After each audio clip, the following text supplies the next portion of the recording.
பத்மநாபபுரம் தொகுதி கம்யூனிஸ்ட் கட்சி வேட்பாளர் ஒரு வீடியோ சன் நியூஸுக்கு சொல்லியிருக்காரு, நோட்டீஸ்லையும் சொல்லியிருக்காரு. அதை பாருங்கள். இப்போ இருக்கக்கூடிய தொகுதி கன்னியாகுமரி மாவட்டம் பத்மநாபபுரம் தொகுதி. இந்த தொகுதியில் திமுக கூட்டணி சார்பாக மார்க்சிஸ்ட் கம்யூனிஸ்ட் கட்சியை சேர்ந்த திரு செல்லசுவாமி அவர்கள் இங்கே களம் காண்கிறார். அவரிடம் பேசலாம். சார் வணக்கம். முக்கியமான விவசாயம் என்பது ரப்பர் விவசாயம். இந்த தொகுதியிலே முக்கியமான பிரச்சனையாக இருந்து கொண்டிருப்பது மலையோர பகுதியிலே இன்றைக்கு தனியார் வன பாதுகாப்பு சட்டம் என்பது மிகப்பெரிய பிரச்சனையாக இருந்து கொண்டிருக்கிறது. நீண்ட காலமாக அந்த மலையோரத்திலே வாழ்ந்து கொண்டிருக்கக்கூடிய விவசாயம், ரப்பர் விவசாயம் செய்த அல்லது மரங்களை விவசாயம் செய்த விவசாயிகளுக்கு அந்த பலன்களை அனுபவிக்க முடியாமல் மிகப்பெரிய துன்பத்தில் இருந்து. இப்போ நீங்கள் என்னென்ன விஷயங்களெல்லாம் சொல்லி மக்கள்கிட்ட வாக்கு சேகரிக்க போகிறீங்க? குறிப்பாக மலையோரத்தில் இருக்கக்கூடிய தனியார் பாதுகாப்பு சட்டம் என்பது மிகப்பெரிய ஒரு பிரச்சனை. கேரளாவிலே, பக்கத்து மாநிலம் கேரளாவிலே தனியார் பாதுகாப்பு சட்டம் என்பது அந்த மாநிலத்துக்கு சிறப்பு அந்தஸ்தாக விதிவிலக்கு அளிக்கப்பட்டிருக்கிறது. எனவே கன்னியாகுமரி மாவட்டத்திலும் அதுபோன்ற விதிவிலக்கு அளிக்க வேண்டும் என்று மத்திய அரசையும் மாநில அரசின் மூலமாக வலியுறுத்துகின்ற வகையிலே தொடர்ச்சியான போராட்டங்களை எடுத்து செல்ல வேண்டிய மூலம் இன்றைக்கு சட்டமன்ற வாயிலாக போராட்டங்களை எடுத்து சொல்ல வேண்டிய தேவை என்பது இருந்து கொண்டிருக்கிறது. அவர் அதில் என்ன சொல்லியாருன்னா, நோட்டீஸ்லையும் போராடுவேன்னு சொன்னார், போராடி இருக்கேன்னு சொல்லியார். பத்மநாபபுரத்தினுடைய கம்யூனிஸ்ட் கட்சியினுடைய வேட்பாளர் அந்த சன் நியூஸுக்கு என்ன சொல்லியாருன்னா, மத்திய மாநில அரசுகள் இதுக்கு விலக்களிப்பதற்கு போராடுவேன் என்று சொல்லியார். நான் என்ன சொல்ல வரேன்னா, மத்திய அரசு அது மாநில அரசு சம்மந்தப்பட்டதுன்னு ஒரு ஜீவோ கொடுத்துருக்கா. அது என்கிட்ட இருக்குது, நான் அரசுக்கிட்ட கொடுத்துட்டேன். அதுக்கு எனக்கு பதில் தந்திருக்காங்க. எனவே நான் இதை குறித்து என்ன சொல்ல வரேன்னு சொன்னால், மாநில அரசு இவரை களமிறக்கி விட்டிருக்கின்ற முன்னாள் சட்டமன்ற உறுப்பினர், பத்மநாபபுரம் தொகுதியினுடைய சட்டமன்ற உறுப்பினர் களமிறக்கி விட்டிருக்காரு. அவர் எழுத்துப்பூர்வமாக ஒரு நோட்டீஸில் போடணும், நாங்கள் மீண்டும் ஆட்சிக்கு வந்தால் தனியார் காடு சூழியல் சட்டத்திலிருந்து சட்டத்தை மாற்றுவதற்கு சொல்லவில்லை, கேரளாவை போல விலக்களிப்பதற்கு தான் சொல்லுதோம். எனவே ரப்பர் விவசாயிகளுக்கு தெளிவுபடுத்த வேண்டும். இந்த வேட்பாளரானாலும் சரி, ஆனால் வேட்பாளருக்கு ஒரு புரிதல் வேணும்ல. நீங்கள் ஆட்சி அமைத்தால், நீங்கள் எம்எல்ஏ ஆனால் முதல் கையெழுத்தாக இதுக்கு விலக்களிப்போம் என்று சொல்லணும். ஏன்னா சட்டத்தை திருத்த சொல்லலை, சட்டத்தை திருத்தணுன்னா தான் மத்திய அரசை நீங்கள் அணுகணும். மத்திய அரசு தெளிவாக சொல்லிட்டுது இது மாநில அரசு சம்மந்தப்பட்டதுன்னு.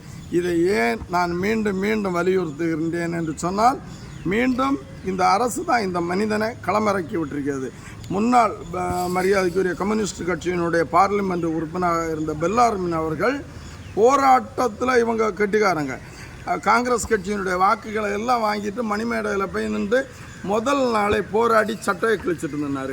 இவரும் ஓட்டை வாங்கிட்டு திமுகக்கு எதிராகவே நாளைக்கு சட்டையை கிழிச்சிட்டு நிற்பார். திமுக எதிராக நான் போராடினேன்னா அவருக்கு அது ஒரு அவங்க கவனத்தில் கொள்ள மாட்டாங்க. அவங்களுக்கு போராட்டம் மட்டுமே போதுமானது.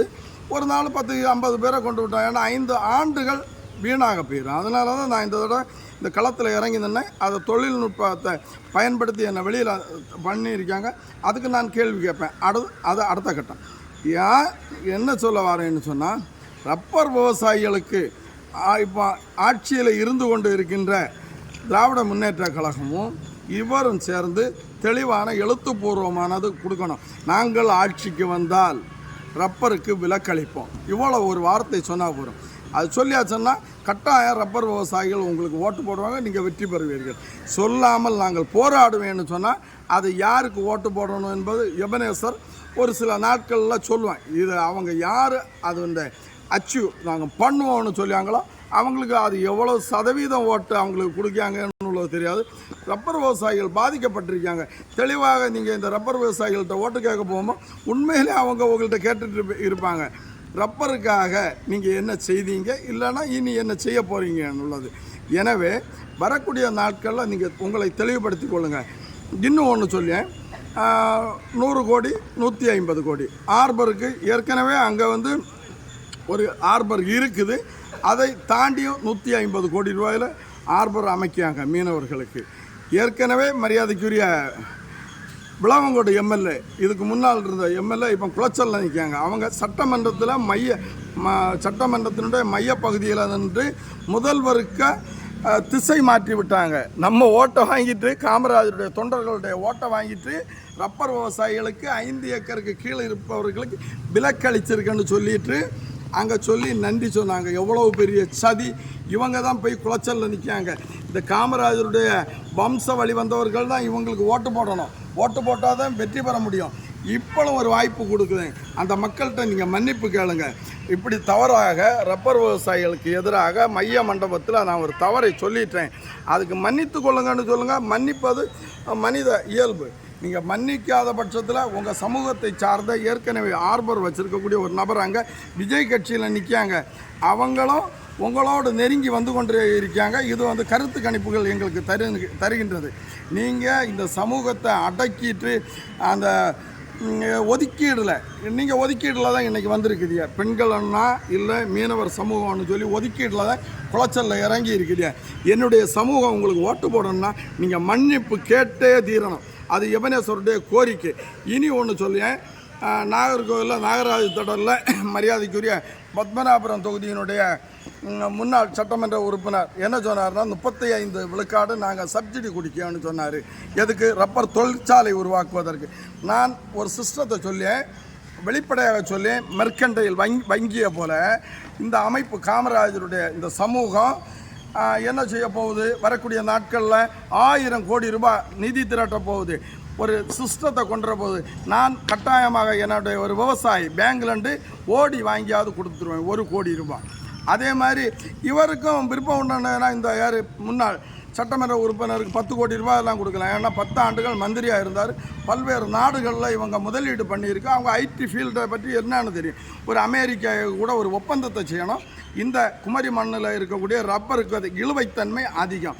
எவ்வளோ லாபம் வருதோ அதில் ஒரு ஷேர் இவங்களுக்கு கிட்டிகிட்டே இருக்குது. இது ஒரு லாப நோக்குக்காக சொல்லி அப்படின்னா தெளிவாக 10,000க்கு மேற்பட்ட மாணவ செல்வங்களுக்கு நம்ம வேலை வாய்ப்பு கொடுக்கலாம். மீனை வச்சு கொடுப்பதை விட நம்ம என்ன பண்ணலாம்? இந்த காமராஜ் வெளிவந்தவர்களுக்கு 15,000 20,000 பேருக்கு 150 நாடுகள்லையும் நம்ம அதனுடைய டிஸ்ட்ரிபியூட்டரை உருவாக்கி இதனுடைய தரத்தை. ஏன்னா ரப்பர் கார்ப்பரேஷன் ரப்பர் போர்டு என்ன சொல்லுதுன்னா இந்தியாவிலே உலகத்தில் இருக்கையில் குமரி மாவட்டத்தில் இருக்கின்ற ரப்பருக்கு தான் இழுவைத்தன்மை அதிகம் என்று சொல்லுது. இதை நம்ம உலகுக்கு கொண்டு போகிறோம். அதை நான் உங்களுக்கு ஒரு செய்தியாக சொல்லேன். இதை உடனடியாக நாட்கள் எடுக்க கூட உடனடியாக அறிவிங்க. அடுத்த வீடியோவில் மீண்டும் வருகின்றேன். நன்றி, வணக்கம்.